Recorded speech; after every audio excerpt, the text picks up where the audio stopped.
Hi friends, good evening.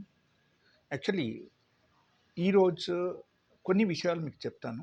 Specially it is for cholesterol. ఇప్పుడు ఈ కొలెస్ట్రాల్కు మనం నార్మల్లీ ఎలా తగ్గించాలి అండ్ మన బాడీలో ఈ కొలెస్ట్రాల్ ఎలా పెరుగుతుంది, that is very interesting. Okay, ప్రతి ఒక్కరు ఇది అర్థం చేసుకుంటే నాకు తెలిసి ఎవరైనా సరే కొలెస్ట్రాల్తో సఫర్ అవ్వద్దు, వాళ్ళకు కొలెస్ట్రాల్ పెరగదు. కొలెస్ట్రాల్ పెరగకపోతే మేజర్ ప్రాబ్లం ఏమీ రాదు.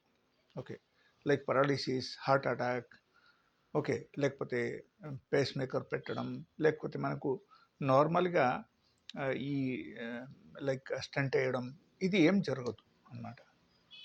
సో మనం చూడాల్సిన విషయం ఏంటంటే కొలెస్ట్రాల్ మన బాడీలో ఎలా పెరుగుతుంది. ప్రతి ఒక్కరికి ఒక అపోహ ఏంటంటే మనకు ఎక్కువగా నాన్ వెజ్ తింటే మనకు పెరుగుతాయి. It's not correct. Non veg తింటే పెరుగుతాయి, కరెక్టే, but only because of the non veg we are getting higher level of cholesterol, that is wrong. ఇది అసలు కాదు. ఇది ఎలా పెరుగుతుంది నేను చెప్తాను. నా దగ్గర చాలామంది పేషెంట్స్ వచ్చారు.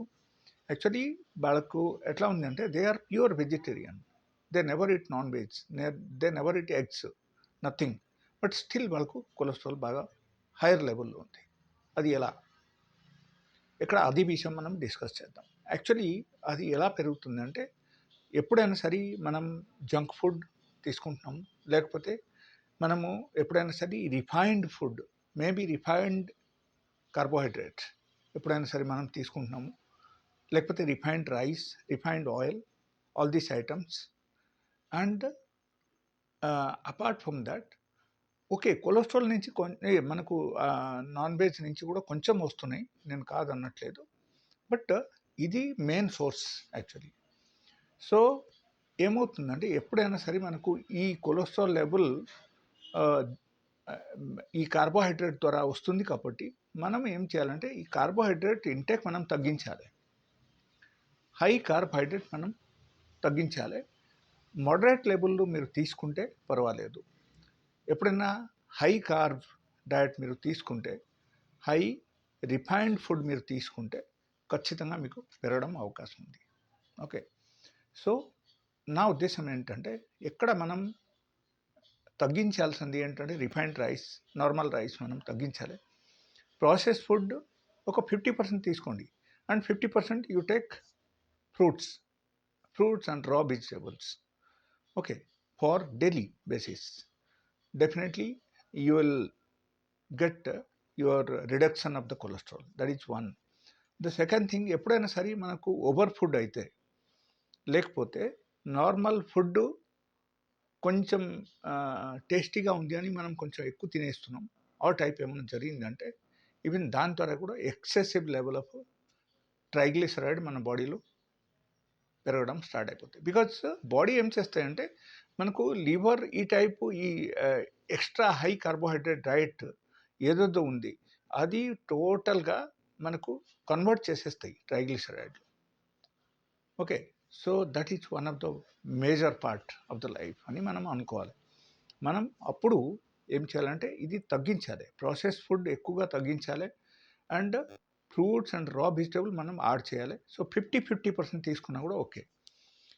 అండ్ అపార్ట్ ఫ్రమ్ దాట్ కొంతమందికి క్వశ్చన్ ఉంటుంది, లైక్ ఈ ఎల్డిఎల్ లెవెల్ మనకు పెరుగుతుంది, బిఎల్డిఎల్ పెరుగుతుంది, ఓకే, అండ్ దాంతో బట్టి మనకు ఈవెన్ టోటల్ కొలెస్ట్రాల్ కూడా పెరుగుతుంది. ఇది అన్నీ ఎట్లా అని maybe doctors are there are so many doctors, they must having this question, but వాళ్ళకు ఆల్రెడీ తెలుసు, నాకు తెలిసిన ప్రకారంగా వాళ్ళకు తెలుసు, but they are not utilizing for the patient because they are so busy in the nowadays life, so they don't have time to discuss all these things with the patients. Okay, but little bit of counseling will help the patient to come out from the cholesterol completely. జీవితాంత కొలెస్ట్రాల్కు medicine వాడాల్సిన అవసరమే ఉండదు. Okay, though this is my intention. So అక్కడ మనం in case మనం try చేస్తే, ఈ వీడియో చూసి మీరు ట్రై చేశారనుకో, మీరు కొలెస్ట్రాల్ మెడిసిన్ కంప్లీట్గా మీరు మానేయచ్చు, మీరు దాని నుంచి బయటపడవచ్చు, మీకు ఏమీ కాదు. ఓకే, అస్సలు విషయం ఏంటంటే హై కార్బోహైడ్రేట్ డయట్ మనం తగ్గించాలి. That is number 1. డైలీ బేసిస్లో 1 అవర్ ఎక్సర్సైజ్ చేయాలి. నంబర్ 2. ఓకే.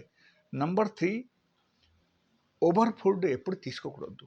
మీకు ఎంత కావాలో అంత తినండి, బట్ ఓవర్ ఫుడ్ అయితే అక్కడి నుంచి మనకు ట్రైగ్లిసరైడ్ స్టార్ట్ అయిపోతాయి. Okay. Body automatically create the triglyceride due to the over food, over carbohydrates. Okay, because all these items like maida made items, rice made items, idli, vada, dosa, and all sort of items which is made by the wheat flour. Okay. So ఖచ్చితంగా దీనిలో ఉంటుంది అనమాట, high carbohydrate అన్నీ ఉంటుంది. And these are all refined food అని మనం చెప్పొచ్చు. And దాని నుంచి మనకు ఎక్స్ట్రా పెరిగిపోతుంది. సో ఇది పెరగకుండా ఉండాలంటే ఫస్ట్ థింగ్ మన డయట్ నుంచి ఇది అన్నీ మనం తగ్గించాలి. And in case people who are non veg, they can take the non veg, but in a moderation. ఎలా కాదు లైక్ ఎప్పుడు కావాలంటే అప్పుడు డైలీ బేసిస్లో తినడం, దట్ ఈజ్ రాంగ్. అట్లా కాదు, ఒక మోడరేషన్లో మీరు తినొచ్చు. Because you are doing exercise, nothing will happen. Okay. So ఈ విధంగా మనం చూడాల్సిన విషయం అది. అండ్ ఇక్కడ ఒకటి ఏంటంటే, మీకు ఇన్ కేస్ స్లీప్ ప్యాటర్న్ సరిగా లేదంటే డెఫినెట్లీ మీకు స్లీప్ సరిగా రావాలి అంటే మనం ఏం చేయాలి ఆ విషయం చూడాలి. ఇన్ కేస్ మీకు నిద్ర పట్టట్లేదు అంటే you can take my help also. You can call me, you can you can message me on my mobile number. I'll definitely help you out.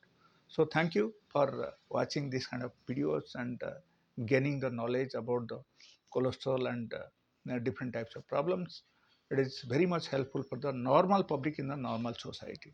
Okay, so try to implement it in your life.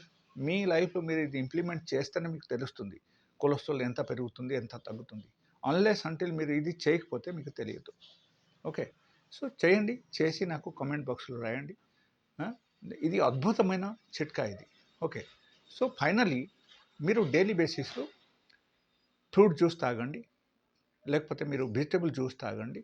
దానిలో సగం పొట్ట నిండేసి and మిగిలినది మీరు normal food తీసుకోవచ్చు. Then everything will become all right. Thank you.